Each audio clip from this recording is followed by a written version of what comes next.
father is her biological father. Why? Because her mother had a secret affair with him. Oh, okay. However, Ms. Howard and her siblings are antagonizing her aggressively on that note. Well, here we go again. Holshoe, you claim your mother had an affair with the defendant's father, and today you're in court to prove that he is your biological father. Is that correct? Yes, ma'am, it is. Ms. Howard, you and your sisters say Ms. Holshoe is a delusional troublemaker whose promiscuous mother destroyed your... The plaintiff claims the defendants are her biological sisters because she heard it from multiple significant sources. Also, she states another logical reason that solidifies her claim. However, one of her alleged half-sisters antagonizes her again. Interestingly, Ms. Holshoe claims she has her reasons for wanting to be sure about her paternity, and it has nothing to do with the Howard family rights. Because my mother and Mr. Howard both told me that he was my father, and also family members on his side of the family have also said that I'm his daughter. And also I'm in the obituary as his daughter. You are? Yes, I am, ma'am. That was a big mistake that her name was put into the obituary.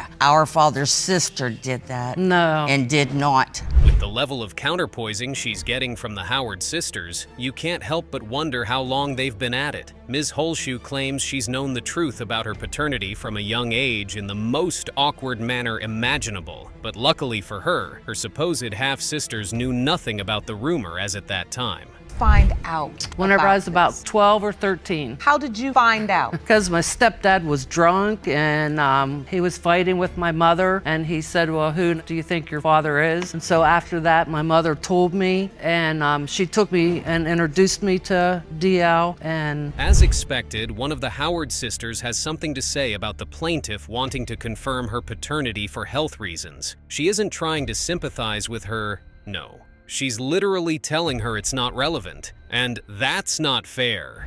Your Honor, first and foremost, I just want to say, I mean, don't get me wrong, I feel for her that she has cancer, but there's kids out there that have been adopted that have cancer that have no idea about anything of their family history. I get it, the doctors ask family history. What's more is that the Howard sisters claim they never heard nothing about their alleged half-sister. However, one of them did mention that there was a time she met up with their dad and the plaintiff and her mom were also present. And that moment, he spilled the beans about Ms. Holshoe being his daughter. Well, all I can sense is that they hate her because their father cheated on their mother with the plaintiff's mother.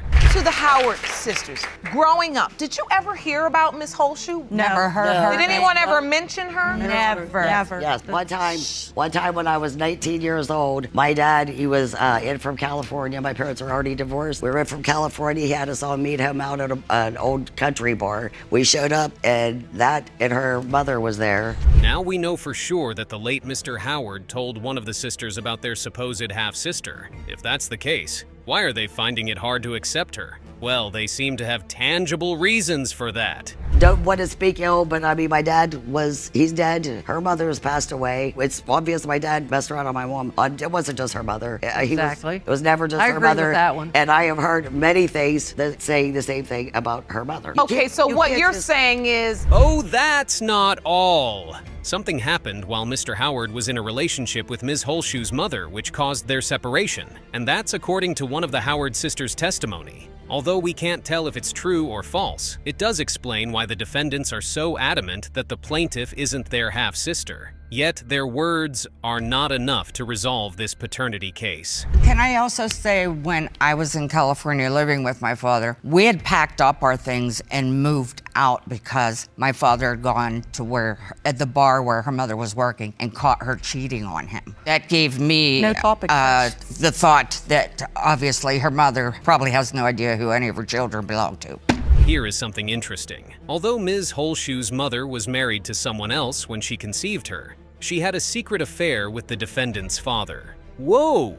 Now that makes the whole situation complicated somewhat. Holshoe, Yes. your mother never told you there were any other possibilities? Let me tell you this story. My mother married the person I thought was my biological dad when she was 14. Her and Mr. Howard were childhood sweethearts. Okay, my mother didn't have me until she was 20 days before she turned 21. And she was married to the same man all that time. So what you're saying is your mom married very young, Yes. but she and Mr. Howard, the deceased, their father. What's fascinating frustrating is this. The defendants claim they knew nothing about their latest father's cheating habits until they were teenagers. But that doesn't mean he didn't cheat on their mother before they were born, does it? Interestingly, not all of the Howard sisters are against the possibility that Ms. Holshoe could be their half-sister. As teenagers. Right. As teenagers. Only as teenagers. When you say she's just trying to insert herself into our family, Yes. why? What's her motive? You obviously Exactly. don't want her there. Our sister is very good friends with her, and she wants her to be her sister. And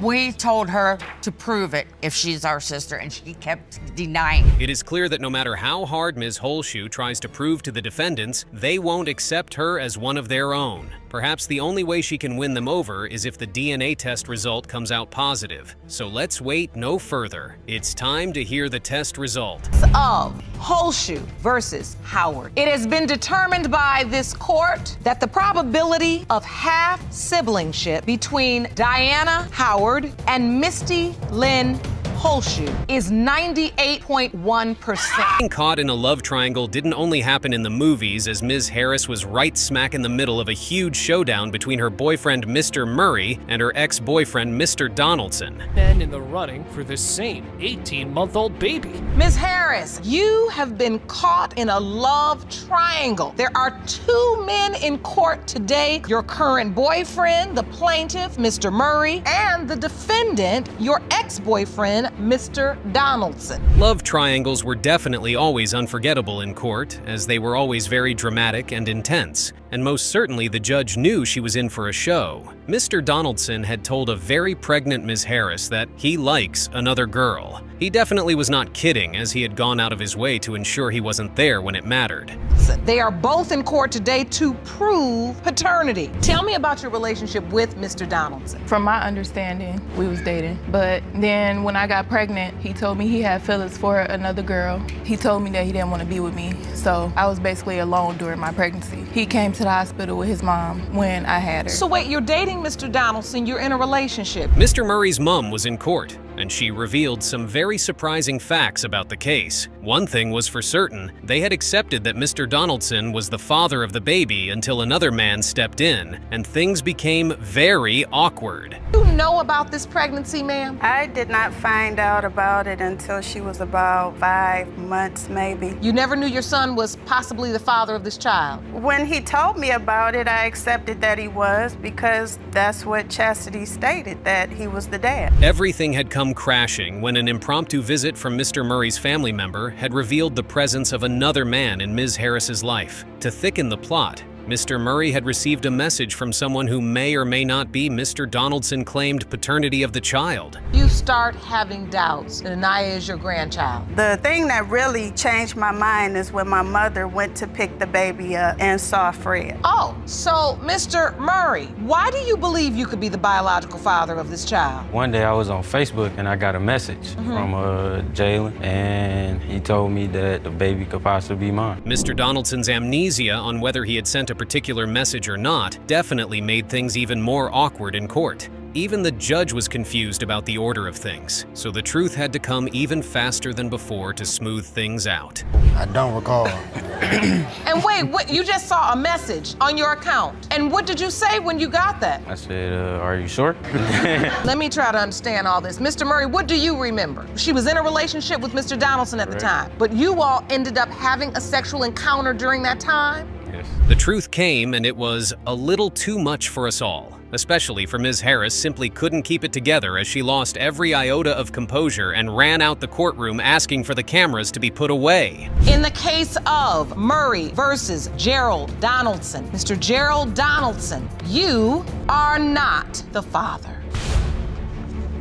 Mr. Murray, you are not the father. I can't see her no more. Ms. Harris?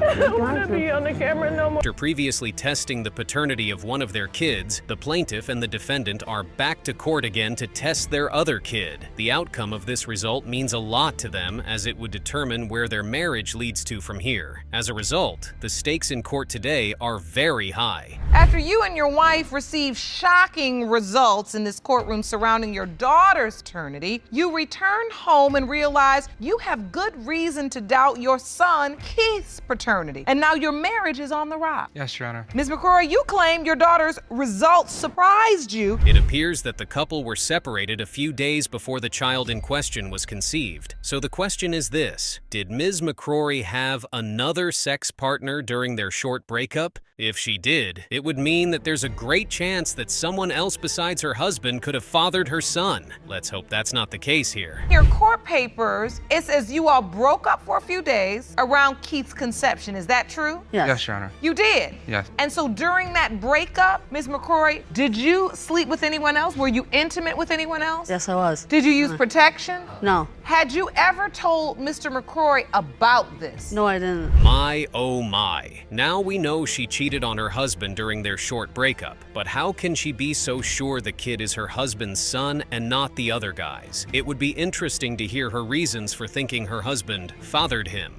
But during the pregnancy with Keith Jr., you never told him, even after the birth? No, because I just 1,000% know that's his child right there. That's his kid. It's gonna come back. It's gonna come back. It's his child. You can tell. Look at. And so you just felt like you didn't have to tell the whole truth because you were so certain Keith Jr. was. Apparently, Ms. McCrory continued her secret affair with the man she cheated on her husband with, even after they got back together. Her husband came to court with proof that suggests that. Also, his proof makes it evident that there might be other men involved besides the man he knows of. But rather than owning up to her wrongdoings, the defendant tries to argue her way out of it. Let's get one thing straight, though. The plaintiff's substantial evidence isn't enough to prove that he didn't father the child they came to court for. The potential father, she would promise him, say she'd send him pictures and stuff like that, but she said she promised me she wasn't sending him pictures. What kind of pictures are these? Your Honor, I have pictures that she puts on Facebook all the time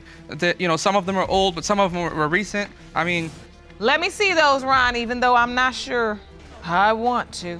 What makes the entire situation more disgusting is the identity of the man she cheated on her husband with. Regardless of the outcome of the result, it would be understandable if the plaintiff decides to end things with her, because it's all too much to forgive and forget. This was supposed to be my friend and her friend. He comes over our house, he chills out, he would come to the house and drink with us and crash on the couch for the night. And this is the person she slept with? Yes, Your Honor. If she's lying to me and it's not my son, I'm not gonna stay with her, I'm gonna leave her. I mean... What's more annoying is that the defendant tries to justify her disgusting actions by claiming that the plaintiff could have done the same thing she did. But Judge Lake, as usual, schools her by reminding her of the reasons they are in court today. Perhaps that should serve as food for her thoughts. No, what he was doing for the 4 days, he could have been doing something. I never... He was chatting with girls. Well, you know what, Ms. McCrory, you're right. But if you haven't heard about any babies being born as a result of it... How do I know? You know, you never know. But I'm saying you wouldn't... Not with him. If you do, you're welcome to come back. But in this instance, we're talking about Keith Jr. I mean, that's why we're here. Shouldn't we, because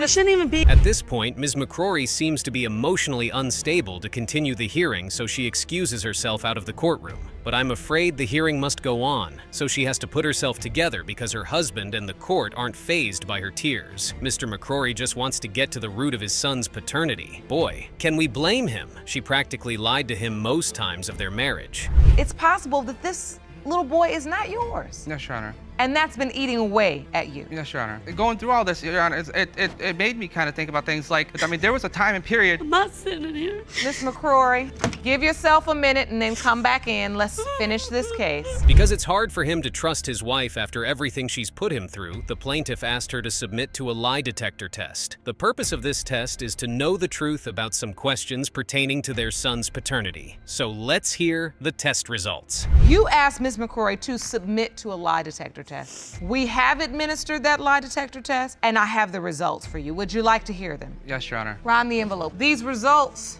were prepared by a licensed polygraph examiner. Before I read these results, Ms. McCrory. After all that has been said by both parties involved and the lie detector test, it's still hard to determine if the plaintiff is the kid's father or not. Well, there's only one way to find out. So let's get to it. Of McCrory versus McCrory when it comes to 3-year-old Keith McCrory Jr.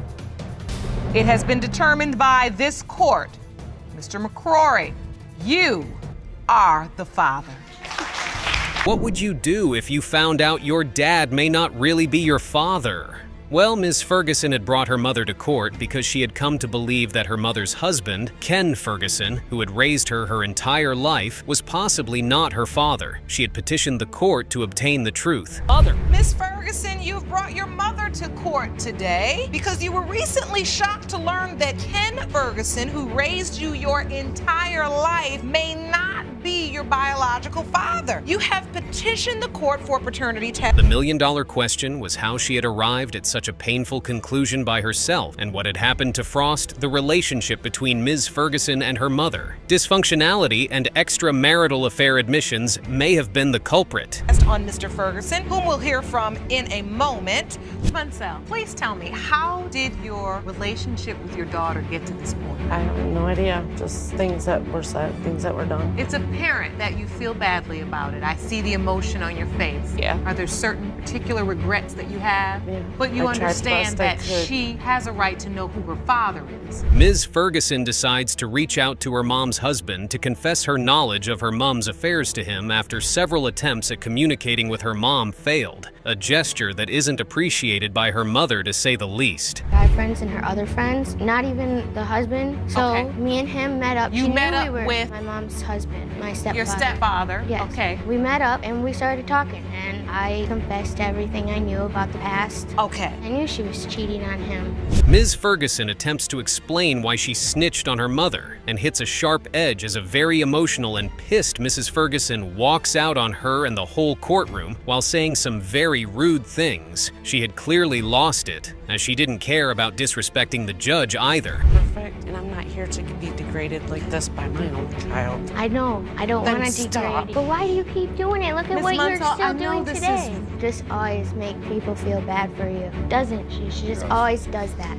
She's about to But do Ms. it. Mansell- No. See, this is what you do. You always walk Yeah. away. You never can talk. Shut up. Mrs. Ferguson's flair for unfaithfulness had affected her daughter's life and shaped her social interactions in the most twisted way possible. Apparently, her daughter had come to emulate her behavior, and she had fully supported that particular behavior. This was quite outrageous. I thought cheating was okay. I cheated on every person I was with until today. And the person I'm with today can't stand my mom. And she did support you. That's the only thing she's ever supported me with. Surprisingly, a long conversation with her stepfather, who she believed to be her father at the time, had raised concerns that she may not be her father's daughter. Mr. Ferguson is introduced into the witness box, and it is clear that he also had doubts but was hoping strongly his stepdaughter was his child. Your life, you believe Mr. Ferguson was your father. All my life. We were talking for about 4 hours. And when he told me, I became quiet because it hit me with realization like, wow, you know, I've seen her sleep with so many guys that this doesn't shock me at all. Why do you have the doubt? When I first met her at a party, I found out after this because that's when we met. She slept with 4 guys that night. However, Ms. Ferguson wasn't finding the idea of her daughter airing her business of keeping multiple partners to the public funny, and she expresses that with lots of tears as she loses her cool and exits the courtroom. Made her know that she cheated on me. Came here for you to do this. And that's what you're gonna do, is you're gonna drag it all out. When you stood there and you told me all it was to find out about your dad. Relationships had been damaged possibly beyond repair by this case, but only the truth could set everyone free. The truth is revealed. Ms. Ferguson works out the courtroom, completely losing her chill and kicks of her shoes in the lobby. This mom had totally lost her chill. I told you I want to repair our relationship Well, there too. is no repair and now. You won't open up. There See? is no you always Stop. give up on Let us. me Yes, finish. I'm sorry. I'm not a perfect mom. I never tried to be. You know, I did what I could do. So, But I love you, and I never once regretted having you. In the case of Ferguson versus Mansell, when it comes to Alicia Ferguson, Mr. Ferguson, you are her father.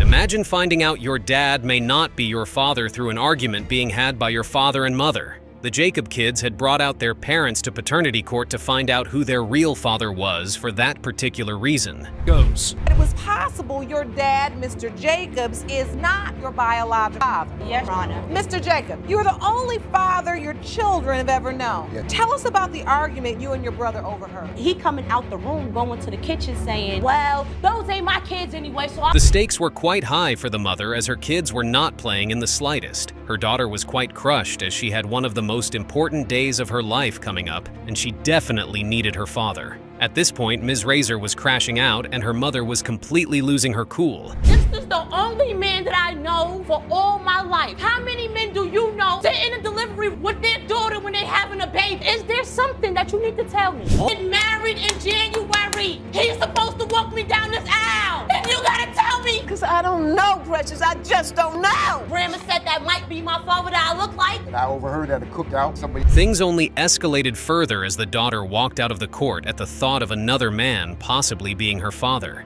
She had only known one dad, and he had been there for her whole life.